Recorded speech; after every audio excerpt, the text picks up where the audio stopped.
to go over to it's good old Instagram. So it's going live on all platforms, but Instagram takes a moment because it has its own vibe. So if you're here, just wait 1 second. We are waiting to go live on Instagram as well, and it takes its sweet time. Hold on, almost up. We are live on Instagram. We are live on all. Okay, so go live. We are live on everything. So welcome to Levels Without Limits. I am your host, Amanda Marino, and I am the owner of Next Level Wellness and Behavioral Health and AmandaMarinoSpeaks.com. And I am here today with a guest who I am really excited about. Sometimes I'm, really excited about someone. And Brad, I am so happy to have you here today. Brad is someone who I feel like I've had a really solid connection with from afar, virtually, whether, just supporting one another from afar and just really kind of being fans of one another from afar. Right. And you sent me your books. I happen to have not the one we're discussing today, but I do have one of your books. It was on this book stand here in my bedroom. So that shows you I mean business. But so Brad, I'd love for you to just do an introduction of who you are, what you do, and then we'll dive deeper into, our topic, which is the audacity to be you, which is. Yeah. Well, first of all, it's an honor to talk to you. You're right. We've been mutual fans of each other for a long time. So I'm really glad to be here. I think my background starts, and I won't go into great detail, but my background starts as an adolescent patient in therapy myself. So, after the, it's a doorway for many of us. So after struggles with drugs, alcohol, mental health as a teenager, dropping out of high school, even, Same. I got my life together. And in fact, a friend said to me when I was 20 years old, "You'd make a great therapist." And I almost got in a fight with him. I was so angry because of what I'd been forced to do before that. But when I went to college, I realized pretty quickly that this was the calling for the rest of my life. So I became a therapist. After one semester, I switched my major. I knew what I wanted to do for my entire life, which I feel so grateful that I learned what I wanted to do so early. I started with some friends. I started a therapy program, a wilderness therapy program, which we ran for nearly 30 years.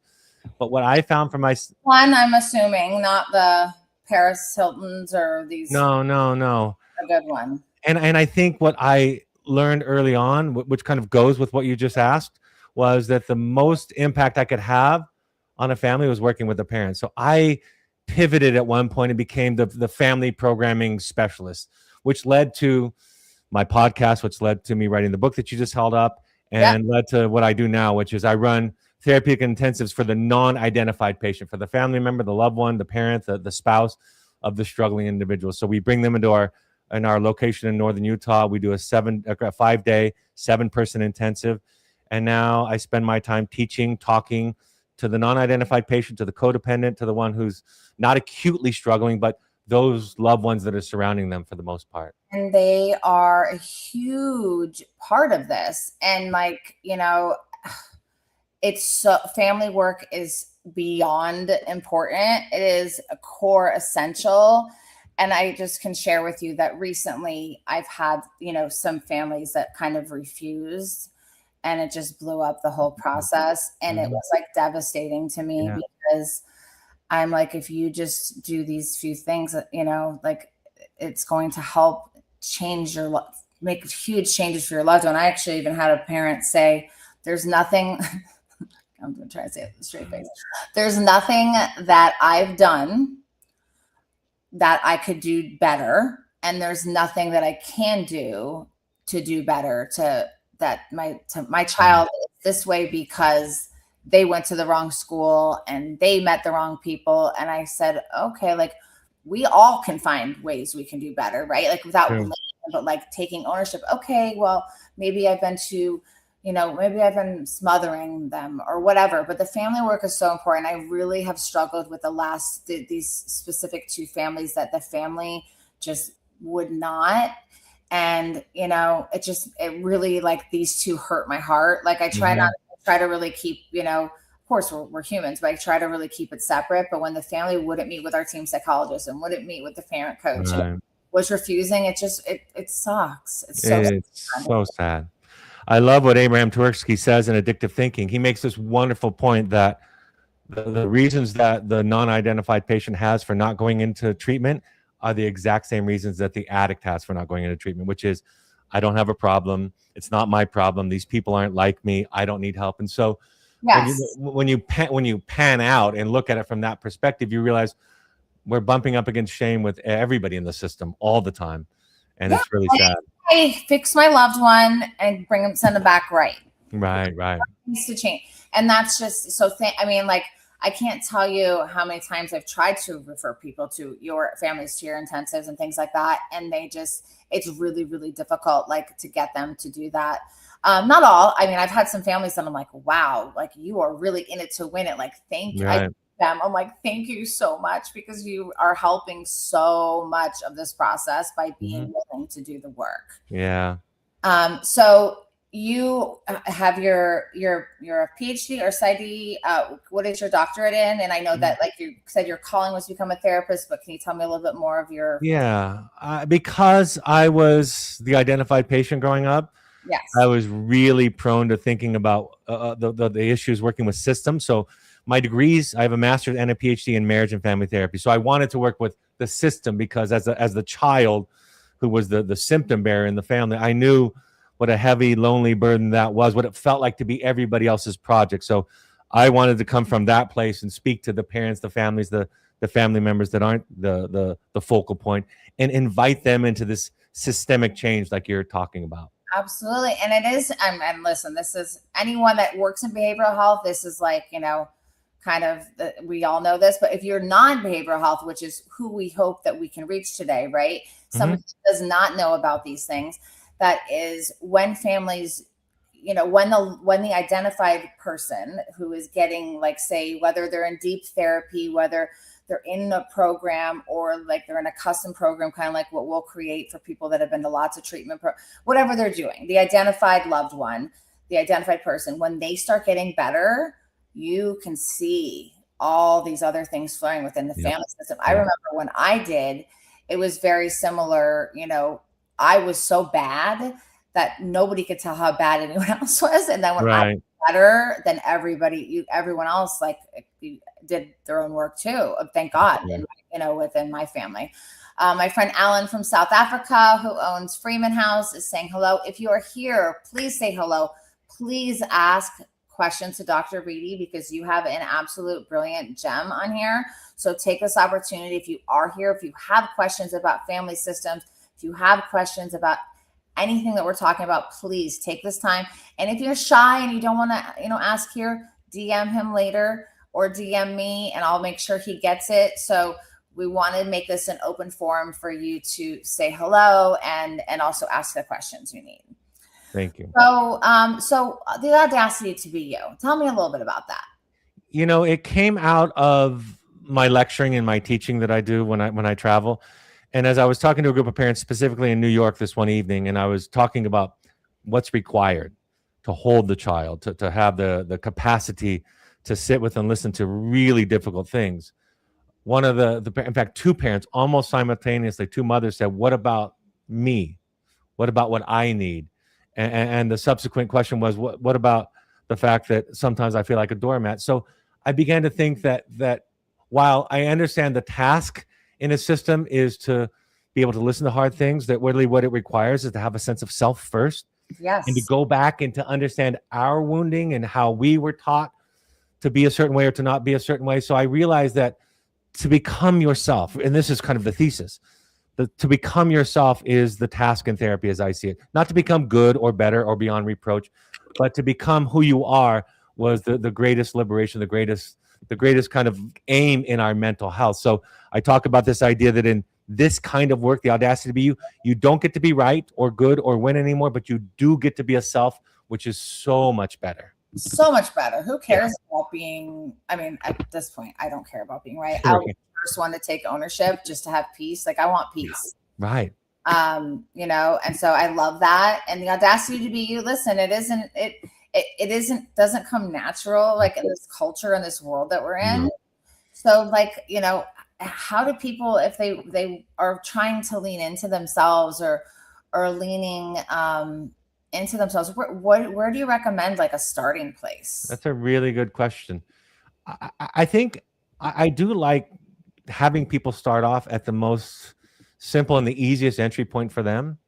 So when somebody joins like the podcast that I do and starts to listen to the sensibility, the consciousness that I'm teaching, when Yeah. somebody reads one of the books, so you can start anywhere. And I've had so many people, Amanda, who have come to me in a therapeutic setting who have said, I started with the podcast listening by myself because I didn't want to do it in public. So for me, any step you can take to find the piece that you're looking for. And what I find is that what you think is going to be the solution, it becomes something else once you get into it and you realize that the project is your own healing. The project is your own serenity. And when you realize that, you begin to understand the contribution you can make to a struggling child, spouse, or sibling by bringing your regulated nervous system. So any way in is fine, but ultimately we realize that the work is ours and the work is taking responsibility for our serenity and not making that our child's or the addict's responsibility, because they're struggling already. And then to carry our serenity on top of whatever it is they're carrying is a crushing load for them. So any way you can take that journey to look at yourself and to say, how might I be a part of this system, this dynamic? How might I be unconsciously contributing to it? Is any way that works, any way that gets you there is fine with me. Yeah, and I think this goes for the human race in general, and life, and family systems, and partnerships, and I think this goes for everybody too. This is a message not just for people in our space, but this is a message for anybody. I love that. So we do have a question from Mr. Freeman, who so his program is in South Africa, and I when I went there, I was blown away. He picks up clients, the owner, from the airport. Okay, let's start with that. Like, that's pretty cool. Yeah. Oh, you don't hear that. So what exactly is a family system, and why is it so important in healing? I think the one thing about Homo sapiens that make us quite unique is that our context shapes us. We have to belong to a group to survive, historically speaking, in evolutionary terms. Yes. The thing that makes us survive and kind of prosper is our connection to other people, both practically and also emotionally. So it's the people that one would consider to be their context. And so it could be your nuclear family inside of your home. You might have grandparents. It's anybody that you surround yourself with, because how they think, Amanda, and feel about you becomes how you think and feel about yourself. So we begin to see that the child adapts, adjusts, behaves, shows up in a way to assure connection to the caregivers, to the people in their family. And anything that threatens that connection, like anger or big feelings, is something to be gotten rid of. So that family system, that context that shapes you, that is around you. So that Alan's question is very great, because it doesn't necessarily follow along these discrete lines that we think of. It can be, I think one of the most maybe underreported impacts on people are siblings, for example. Yes. And so the siblings are often part of that, but it could be a neighbor. It could be, in my case, my uncle, for whom I have a tattoo on my shoulder, is as much a part of what I would consider my family system, that close system, as my father, who was less present than him. So it's different for everybody, but it's the people, the context, the soup that you were cooked in growing up. Absolutely. And that's, in today's world, like, family systems are just so wild, and I know, not conventional or historic, how they were historical. Like, my step family is much closer to me than my biological family. Sure. I love my dad. I didn't meet him till later in life. But so I was 7 and didn't develop a relationship with him till I was 13. Then I was in my troubled years. And then, Sure. We had 6 good years together before he passed away. But my stepfather, his family is like, I go visit my aunt in California every year. She's like the closest family I have, and she's not my bio family, right? And then I have a blended family household now, so, and then I have great relationships with my kids' dads, 2 kids' dads, 2 ex-husbands, and they're 2 of my dearest friends and supports. And my kids don't come from broken homes. They come from double the love, I say. Right. And I love teaching co-parenting, because if you can just set aside your anger, resentment, whatever, towards your ex, and focus on the love of your child, you can move mountains. Yeah, that's a fact. My son's 20, almost 21 years old. And like, he's just such a well-rounded human. He's not from a broken home. Right. He's not. So, yeah. So the authenticity to be you. Can you put it up since I don't have one? Here is that book. This is the one I have, which, listen, this has been my life's purpose. So we got both on screen at once. Ooh, what a cool picture that would be. So tell me like what like made you, like, what was your calling? Because I'm writing a book. So what was your calling to write this book, and what was your, first let's start with that. You know, people, when I was doing a lot of teaching, and I started my podcast in 2007. So I had been doing it for a while, and people kept saying to me, "You're saying a lot of the same things." I started in 17 and I thought I was an OG. And so some people would say to me, you should write this down because you're repeating yourself a lot. Like, it'd be helpful. And I thought, why would I write there's so many parenting books out there. Does the world need one more? And what would I have to say that hasn't been said? And I began to meditate on that for a period of weeks. And it came to me, I have something to tell that nobody else in the world can tell, which is my story. Amen. Doesn't matter. So I realized I was going to tell my story as a patient, as now a parent of children who have struggled with mental health and addiction, and then as a therapist who has this wonderful vantage point to observe heroic families and heroic parents who are willing to put themselves into the work. So it was this idea that my story would make a difference in people's lives, that they could relate to it. And sometimes I doubt that.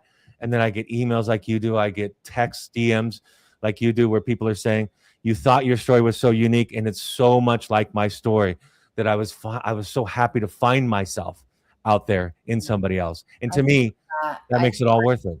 Right. And of course, we all question and doubt ourselves. But like, if you are like Brad and you have that calling and that passion, you think, oh, please walk through that, because whatever you're trying, whatever you want, no one is you. Mm-hmm. Like, no one is you, and you have a message, regardless if there's 1,000 books on whatever out there. Yeah. Yours is important, and I know it's helped a lot of people. You know, and so you felt that, you know, you're doing the podcast, you felt like putting it into there. Like, and what was your journey of writing it?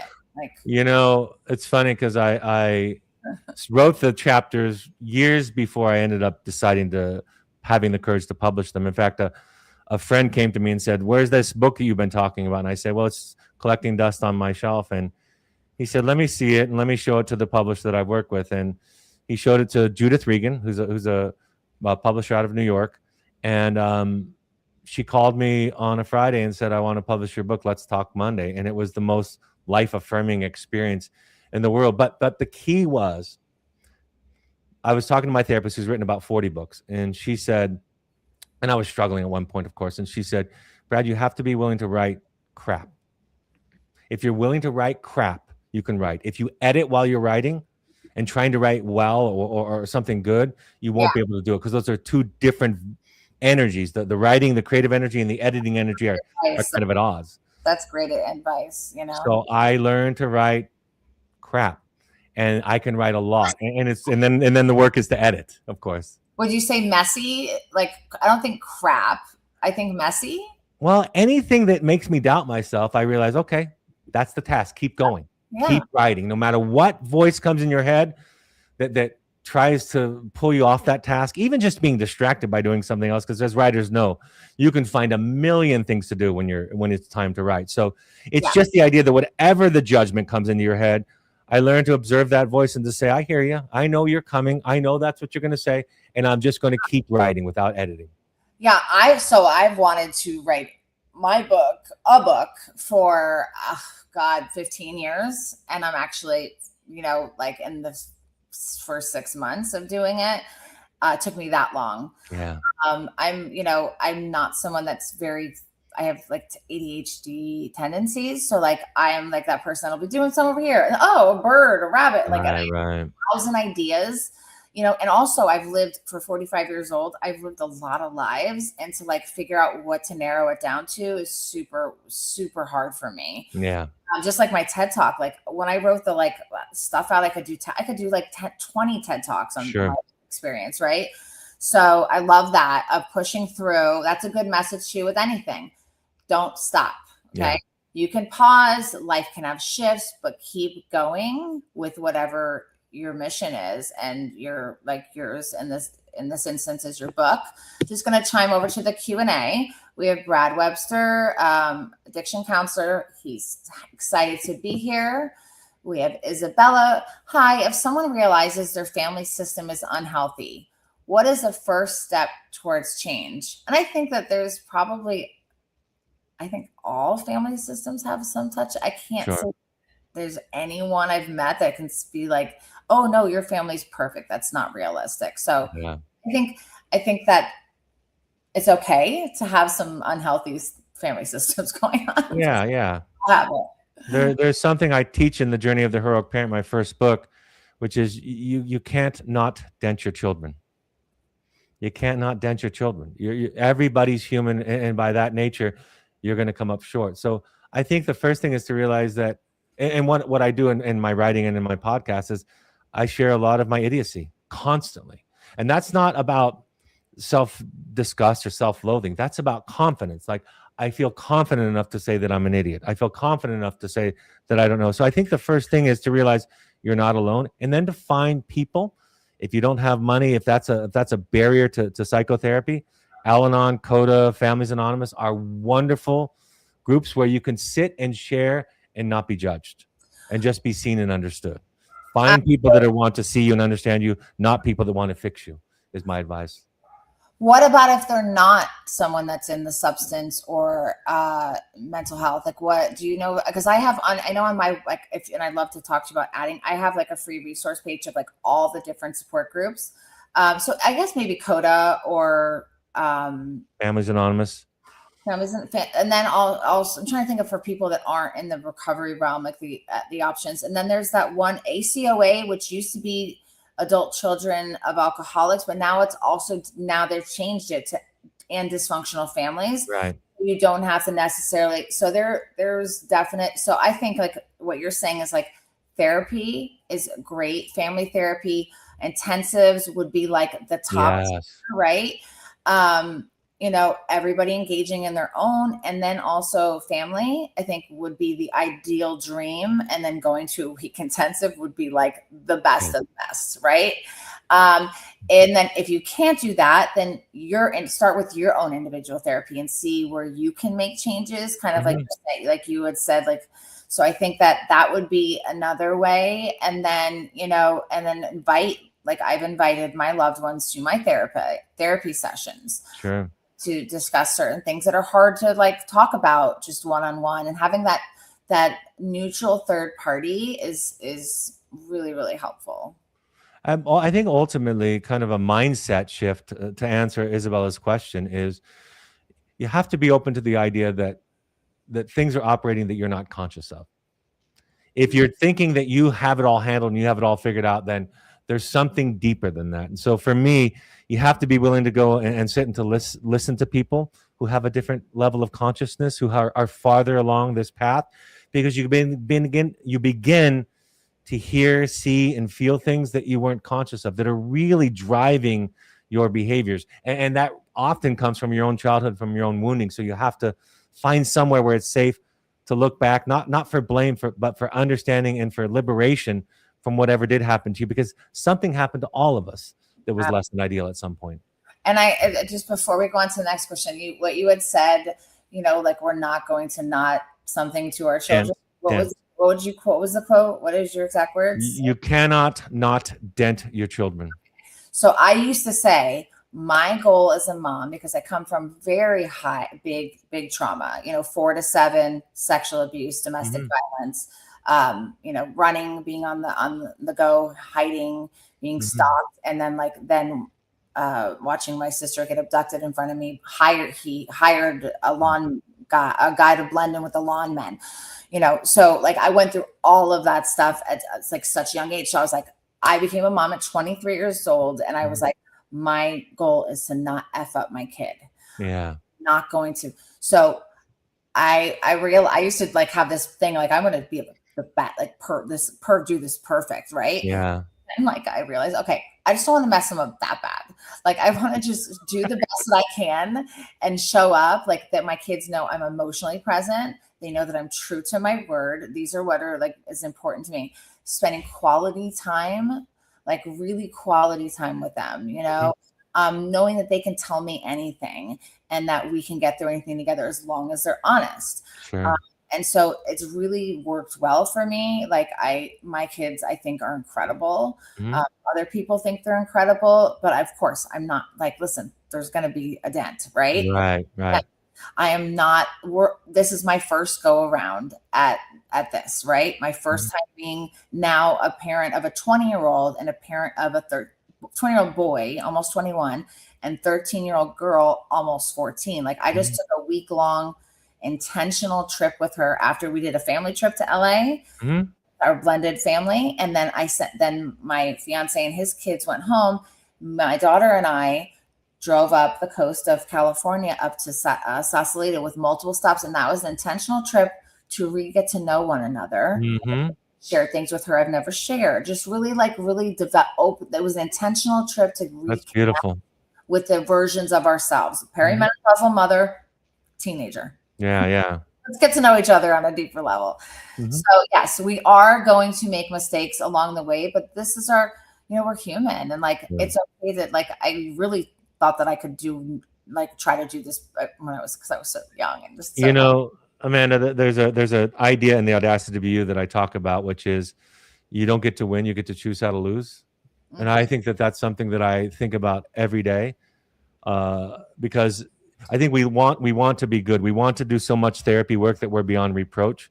We really do want to be good, but the problem with that is if I need to be good as a father, even as a therapist or as a spouse, then your anger at me or your hurt at me, directed at me that I've caused, I will have to make that your problem, your fault. My adult daughter, who is a clinical psychologist, Emma Reedy June, she said that the greatest love that a parent shows is the willingness to be cast as the villain in the child's story. Amen. So to be able to accept and see your darkness so that you can be present with your child's pain, anger, sadness, big feelings, especially when they're directed toward you, that's the gift of the work, is that I have the capacity now to have sorted out myself well enough that I can sit with you. And my youngest right now, getting ready for college, it's been this weird kind of blessing the last few months, and it's pretty conscious on our family's part. She's been spending a lot of time getting ready for college and kind of doing an inventory of the ways that we hurt her, the ways that I hurt her. And I'm learning to just stay present and listen to the story. And when I hear an example of a story where I hurt her or a theme where I hurt her, and I could just be with her, apologize, acknowledge it, she just simply says thank you and letting it go. And so we have to at some point have an audience for the things that happen to us, that hurt us. And especially when they're more subtle, when they're kind of the small T traumas, we need to be able to tell a story to somebody where it gets heard, to be able to free ourselves from the dynamics that story holds us hostage with. Yeah, I remember, what brought up for me was, I left my daughter's dad, and when she was 9, so the therapist it's recommended don't say who left who, just try to Sure. Of course my 9-year-old's like whose idea within 2 seconds, whose idea is. And I wasn't going to lie, I owned it. And then I told my son, it wasn't even his father, but he was very close, very close to his family. His dad is a great dad too, so it was just like this great stepfather. And so when I told my son, I didn't think that it would really affect him the way it did. And both of them were very, very angry at me. Sure. They were very confused because there was no arguing. There was no he wasn't abusive. He wasn't a cheater. He's a really, really good man. It was probably one of the hardest things I ever had to do in my life was leave a good man. But I knew it was what needed, and it was the right thing to do. So I set a boundary with my children. I said, you are allowed to be angry at me. You're allowed to share your feelings with me of how I said, but I will not allow disrespect. Sure. That's just where we, you don't, I will hold space for you. And I understand, and that was, it was one of the toughest things to go through. But like when we got through it, now we're like on another level closer than ever. Yeah. Um, Beautiful story. I know that you have, you connected with my dear friend, one of my closest friends, Essen. So when Essen met my son, like she's like just joking with him, like, so what's your trauma? Da, da, da, da, da. He goes, he has this thing. When my mom went to Jamaica when I was 5 years old for a month to do a yoga teacher training, like he like says it as a joke, but I wonder if there's like parts of it that's real for him. I mean, he was with all family, he was fine, but like it's like my mom abandoned me and I'll never forget it. And like him and Essence, they were sitting right in here, about it. So if that's the thing he thinks is the biggest thing, then we're okay.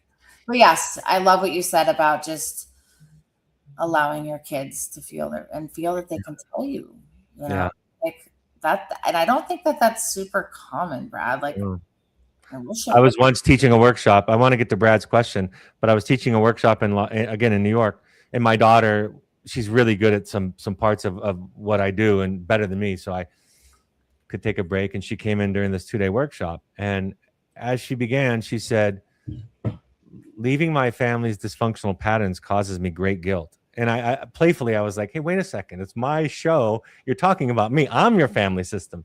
But she was right. It was an accurate. She said, leaving my family system causes me, or the dysfunction of my system causes me great guilt. So I go to therapy so my therapist can help me carry that guilt. So psychotherapy for me is this experience of over and over again finding myself through self-compassion, because the more I develop self-compassion, the more I'm able to see myself, that my level of self-judgment and my level of self-awareness are exactly the same. Because if I don't have compassion for parts of myself, I won't be able to see them. I'll need them to not be true about myself. And how beautiful that like you all can share that and not like no one's offended.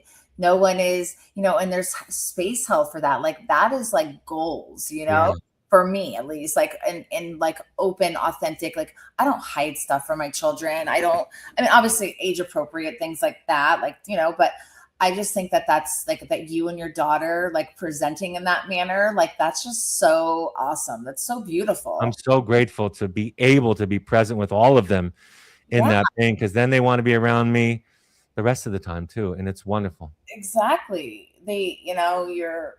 That's just beautiful. I just have to say, like, that's so touching.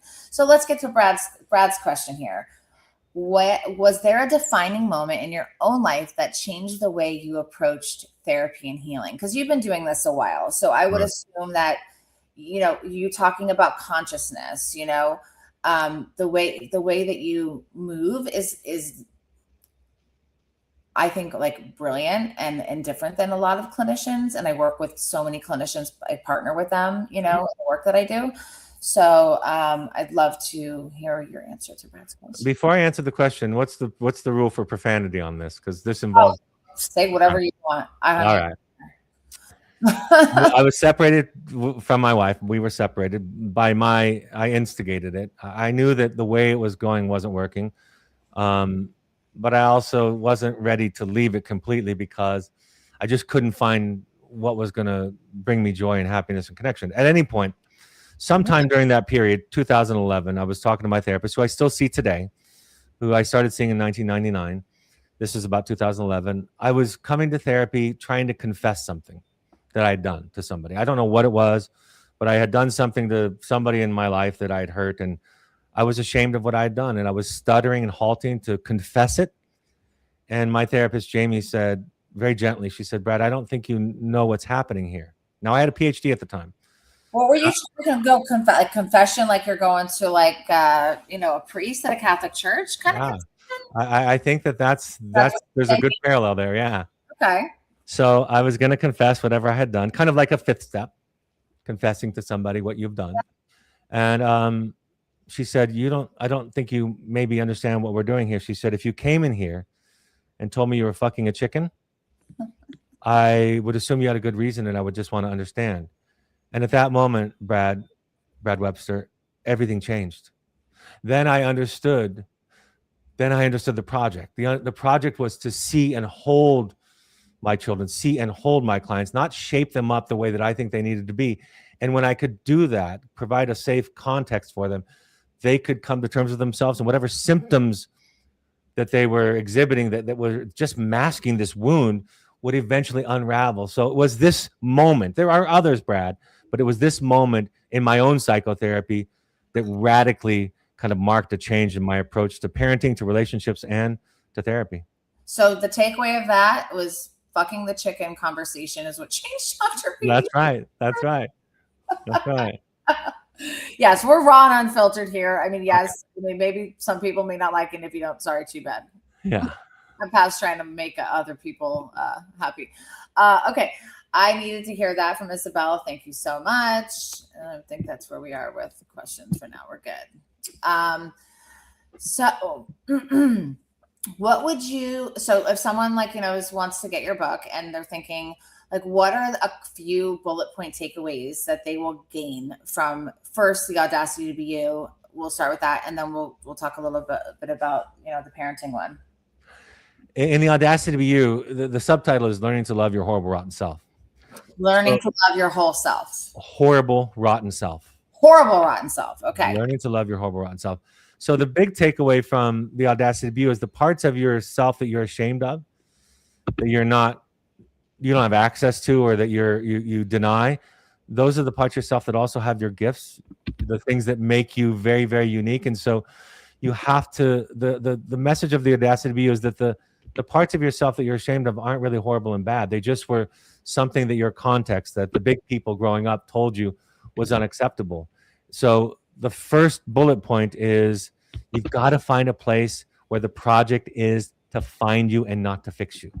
And by finding you, you end up getting healed. So find a place that's non-judgmental. Find a group of people who can look upon whatever you're doing compassionately without judgment, and find and spend as much time as you can with them. I think that what works so well with the 12-step groups is you come in and you confess this horrible litany of things that you've done, and the energy in that room is you're in the right place, sit next to me, you belong.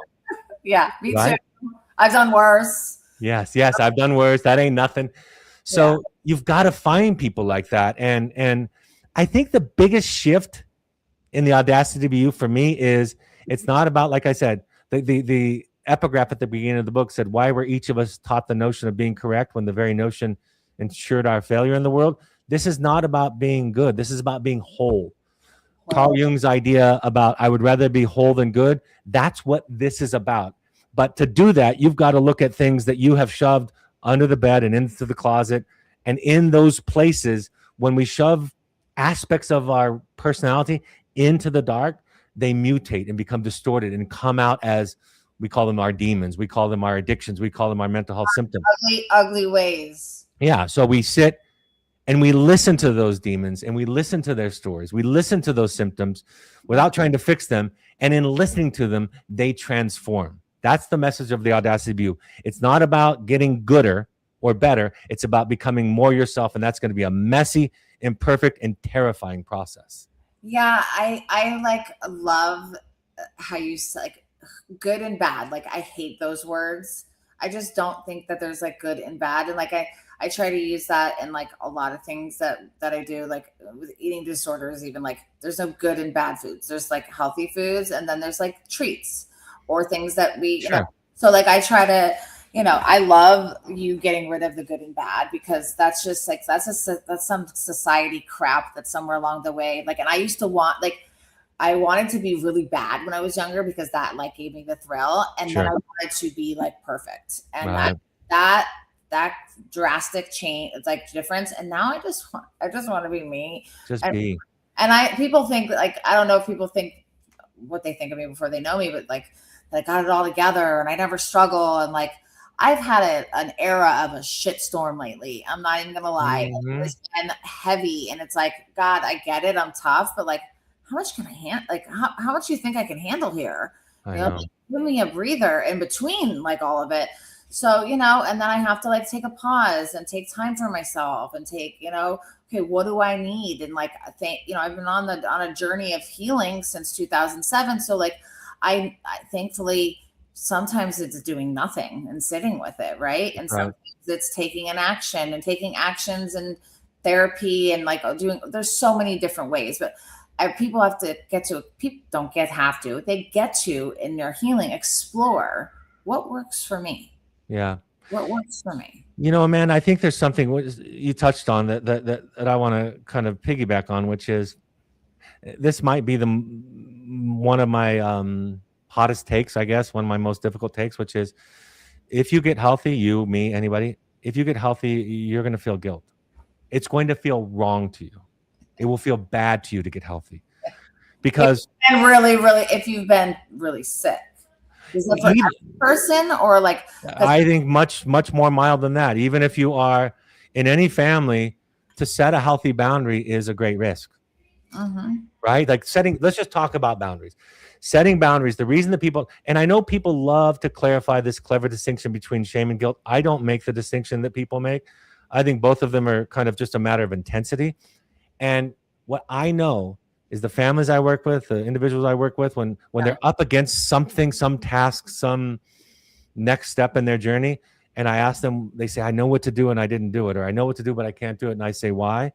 It's one of two things. It's usually fear and guilt. I feel guilty for doing that thing, for saying no, for saying I can't, for saying this is my limit. So I think one of the things we have to completely eradicate is the idea that guilt is associated with morality and conscience, because it's not. Everybody listening to my voice can identify at least one thing very easily that they could do in their life that would cause them guilt that would be healthy. Yeah. So guilt has to go. Shame or oof. That prevented me from, getting better for a long time because I had so much guilt over how I showed up as a mom for the first 18 months of my son's life. Yeah. And if anyone out there is listening and like the guilt and the shame is holding you back, please know that like there's a way through. Yeah. That the guilt and shame can be lessened, can be lightened, and you can get through it. Yeah. And don't let guilt and shame and whatever story your brain is telling you over and over, don't let that stop you. Like you can get through. You don't have to just survive. You can actually thrive. Yeah. No matter what you've been through. No matter what you've been through. Yep. And you're not alone. Like people, that's why like one of the things for me is the hardest for when I hear, because I talk very openly about sexual abuse. And like in certain, it's not uncomfortable for me, like for you to hear me, but a lot of times people are just like, oh my, like they get uncomfortable. Right. When someone tells me that they've never told anyone because they weren't believed when they were younger, someone didn't believe them. Like to me, that is the worst. Yes. Not be heard, seen, or believed by someone who loved you is so. If you need to tell someone anything like that, I mean, like you said, technology today, like sometimes it's, people were listening to your podcast before they, however long before they reached out to you, like you can send one of us a DM, like if you need to get something. I mean, listen, the greatest thing is to go to therapy or is to take the actions, but like starting with like opening up or like, hey, I would love to tell someone.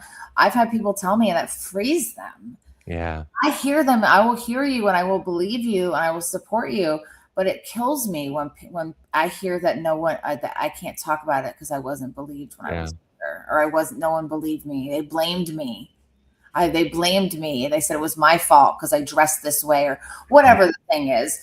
But that's like a whole nother level of trauma that is just beyond for me. See, I think that's one of your great gifts is your authenticity. And I think that's why we're fans of each other, because as authentic as you are online and publicly, because you've done your work, you're not sharing this stuff for the first time. Like you have a foundation of work that supports that disclosure to the public. I think people find themselves in you consistently and feel not so alone. And that gives the Homo sapien, I use that word because it's basic to all of us. It gives the Homo sapien the kind of foundation, the courage to go out there and do these very, very scary things like walk into a support group or pick up a book, a self-help book, and begin reading and considering how to unravel this pain that we're carrying around. Yeah. And the healing journey is ugly and messy and sometimes beautiful and blissful, but like, it is not like I'm just like skipping around every day and like life is, la-di-da. Like it's hard. It's hard being a business owner. It's hard being a woman in leadership in this field. It's hard showing up some days when I don't want to get out of bed and I just want to hide from the world. Like there are things, like it's life. Life has ups and downs, and there's very real moments that are really, really, really hard. Yeah. And try to talk about them, without like verbally, bleh, on the internet. Like, I don't know if you've seen it. It's not really, I don't see it as much anymore, but people used to like just go on like a rant on Facebook back in the day of like their whole, like, so I try not to do that, but I do want to share the different versions because like right now, like I said, I'm in a season where it's like, I made a list of like, because yesterday I was like, I need to make a list of like all the stuff that's gone on, just because like I want to take a look at it and kind of, because I have therapy today, so I want to be able to go to my therapist and be like, okay, I don't want it all to mush into one thing and me be like, do you notice that like trauma likes to come and like play together? Like if there's comes up, then this wants to come join it, and this wants to come join it. Let's all make it into one big messy thing, So I'm trying to like work through that. It's not, a lot of the things aren't my choice or things that I've done. They're just things that are going on and inspired. Mm-hmm. They're weighing heavily on me. And listen, I've been messed up because of it. And I want to be real with people like that. Like, I think I don't want people to look at any of my stuff or be like, oh, she's got to look at her. She's lucky. Yeah. No, I've busted my behind, continue to, and I have lots of ugly. Yeah, that's a gift that you give to people for sure. Like I remember I had a flight and I just was not, like the anxiety of packing has become harder. It's become worse for me the more I travel. I don't know why. I need to get a system with this or like get someone to help me pack or something. But I went in my closet. I was so overwhelmed. I went in my closet, moved my flight to like the evening, and just, I have a beanbag in there. I did a meditation and I passed out, and nobody was home. So it was like, it was deprivation. So I woke up. I was like, where am I? Oh, I'm in my closet. Okay. I like did a reset. Yeah. Closet, because I needed complete silence, darkness, like complete shutdown. And then I went and got on that plane later that day and I was okay. Yeah. Nice work. Sometimes me and my girl, Sarah, my business partner, sometimes you have to have a closet meltdown. Yeah, right. Sometimes you wake up and you're in your closet. That's a fact. Yeah, that's like my closet. My closet's my like one place in the house. It's I love that. That's like my piece. I love it. Yeah. So if people want to find you, Brad, how can they find you? Like you're on all socials. Is your podcast still active? Yeah. I have about 1,500 episodes. Yeah, you can go. My podcast is called Finding You, the Finding You podcast with Dr. Brad Reedy. Oh, the Finding You? The Finding You podcast, yeah. Okay. And I'm Dr. Brad Reedy on Instagram, TikTok, and of course my Facebook profile is just my name. So, and LinkedIn also. So yeah, and if you Google me, it'll show up. For all of that will show up. Googleable. I know I'm Googleable too. My daughter was one that found that out a few years ago. She's like, Mom, you're a TV personality. I was like, what? I just didn't know. And then how about your programs? Because on some of your programs, I'd love your because I know you have some things have shifted and changed and added. Yeah. So can you share different? So if people are looking for help, like what kind of programming do you offer? The flagship program. All of the umbrellas of different things. Our program is called Finding You Program. So you can go to findingyouprograms.com. But our flagship program is the Finding You Intensive, which is a 5-day, 7-person, 2-therapist, psychodrama experiential dive into your family of origin, into your history. And then the second half is understanding, kind of making the connection between what happened to you and the challenges that you're facing today. So that's a great springboard for people who say, what is my work? Or a great accelerator for people who've been in traditional therapy and want to move it forward at an emotional level, to really want to have an emotional experience with their history, not just an intellectual one. So that's our flagship program. We also do coaching, we do workshops, we do. Really quick, can you share like a couple of the modalities or things that you do in that program? It's like for someone that may not know like modalities, just because like I like to try to also speak to the people that don't know anything about this stuff, Yeah. right? So people that are watching this may have no idea about therapy or anything. So could you share a couple of things that happens Yeah. in the program? Our primary modality is psychodrama, which is just role playing. If you've heard of talking to an empty chair, or talking to somebody who's sitting in for, let's say, your mother or your father, and having a conversation with them as if they are your mother or father. So the first big piece of work that everybody does is they do a family of origin role play psychodrama where the various people in their family of origin, and they choose who that is.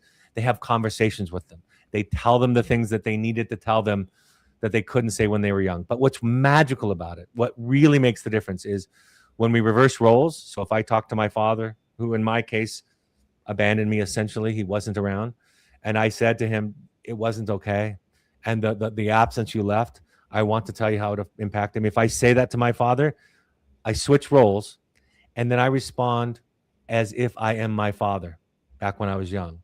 So when I'm a therapist watching somebody embody their mother or their father or sibling and respond back to what they would say, then I kind of know what your childhood felt like. I know what it felt like to be you and to have your feelings and your thoughts, because I can see it happening, playing it out in real time.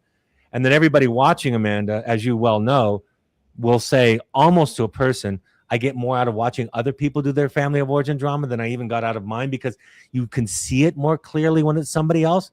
Totally. So we take a psychodynamic approach, which means Freud, Jung, the depth psychologist, the attachment theorists, and we say it's not about, we don't do this so you can necessarily repair it real quickly, because this is a lifelong process, but we do it so you know what your project is. Now you know why talking to your child who's struggling with addiction is a struggle. You have some glimpse, because the context, the model that you were shown, you're trying to kind of recreate with some changes and it's not working. Or the conflict that you're having with your spouse is because you're afraid of admitting to needs. But when you were young, having needs was an absolute burden to your parents. So you're being asked to confront your most terrifying childhood wound, for example. Yes. So it's really about giving people a clarity. They don't come fixed and solved. They come with a really clear contact with, this is my work, what my project. When I got out of my first intensive as a participant, yeah, I came out, the adage that I came out with was, I'm a liar. I've been a liar my whole life, meaning I'm a people pleaser. right. I want to tell people what they want to hear, and I don't even know what I need, because as a child of a single mother who was overwhelmed, my needs had no place in that family. I had to attend to her needs, be her therapist, be her spouse. So to ask me in my marriage to own what I need is to ask me to confront the most terrifying experience of my entire life, which was being a child of a single mother who was overwhelmed and frantic with how she was going to pay bills by the end of the month. And so I had to get small. And common as far as that stuff. Okay, I'm just going to go rogue on this one, and you can say no, but could we do a quick example of a role play? Would you be okay with that? Sure, of course, of course. I think it would be really cool. Okay. And you lead it and just tell me what to do. Okay. Pick a time or a period in childhood, any time, pick a age, and tell me what that age is that you would go back to, if you could go back to. Like, I want to go back there, or like if you could time travel back to and visit your family at 10 years old or 15 years old or 5 years old, if you could time travel and go visit your father, mother, family at a certain point of time when you were a certain age, what would you pick? Like, am I looking for something to work on, or something that is like a happy thing? Something that matters to you. I don't really have a opinion about what kind of energy, but if you could go back, if I said, I will grant you ability to time travel and you can go back and talk to one of your parents, what time period would you want to go back to? The first thing that pops in my head is when I was like being raised with my mom, my aunt, and my godmother. Mm-hmm. Because my godmother was really a core essential person. I lost her when I was 18. So I would go back to like when my mom was like, a single mom. My sister was around. We had kind of gotten through that whole, messy trauma. And like my godmother and my aunt and my mom were pretty much raising me. And what age were you around that time? What year was that? I think around 9. Okay, so what I would say is, I want you to, if you could imagine going back to when you were 9 years old, take a moment to imagine that, and talking to your mother when you were 9 years old, And if you could say a few things to her, just whatever's in your heart, whatever you need to say to her, if you go back and talk to that mother when you were 9, what would you say to her? Thank you for getting us out of the hell. Um, and it was very, it was very hard. Your life was threatened, but you did, eventually got us out and gave us a chance, to not get killed by this man, to not have any further trauma. And I think that you're so brave for doing what you did. And thank you for raising me with my aunt and my godmother to start until she got remarried. But, Okay. Thank you, because a lot of moms don't make that choice. Not because they don't want to, but they're scared and they're not capable. No, my mom did. Thank you, Mom. Finish the sentence to your mother. What you showed me, the example that you showed me, helped me in my later life by I'm sorry, say that again. what you did, the things that you did to help me, showed me later on in life as a mother. It showed me That no matter what goes on, I can get through hard things, that I can make hard decisions as a mother, and that I can make sure my children are not in the situations that I was in. I learned from that experience. Mhm. I would never allow someone to abuse me. I would never allow any of the things after witnessing what you went through. So now I would ask you to switch to the role of your mother. Imagine you being that mother at age 9, when you were 9. And then I'm going to repeat back some of what you just said as close as I can. I won't get it perfect. And then I want you to respond as if you were your mother back then. Yes. Mom, I just want to thank you because you did some incredibly courageous things. You made some choices to keep us safe, and you brought people into our circle that would keep us safe. And the courage that it took for you to leave that abusive man and to protect us is still a model today that inspires me to do hard things for my children. And so I just want to thank you. I want to spend this time coming back and thanking you for both what you did to protect me, make me feel safe, but also for the model of what it means to be a strong woman. And I just wanted to come back and express that love and thank you. Then I would ask you, what would your mother say back? Ooh, I felt that one heavy in my heart.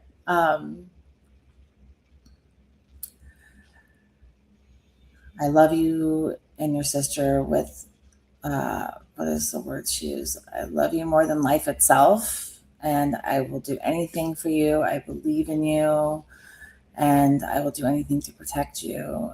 And it was really hard what I went through, but you didn't deserve what you went through. And I'll make better choices in the future for you both and for myself. Thank you. So we go back forth a few times, and eventually I start to feel your childhood. I start to now know in that period of time what it felt like. And also what I do know about you, Amanda, from the story you chose to go back to, what I would say to you as a therapist in my program, if you were sitting there after we went through an hour and a half of this, by the way, Yeah.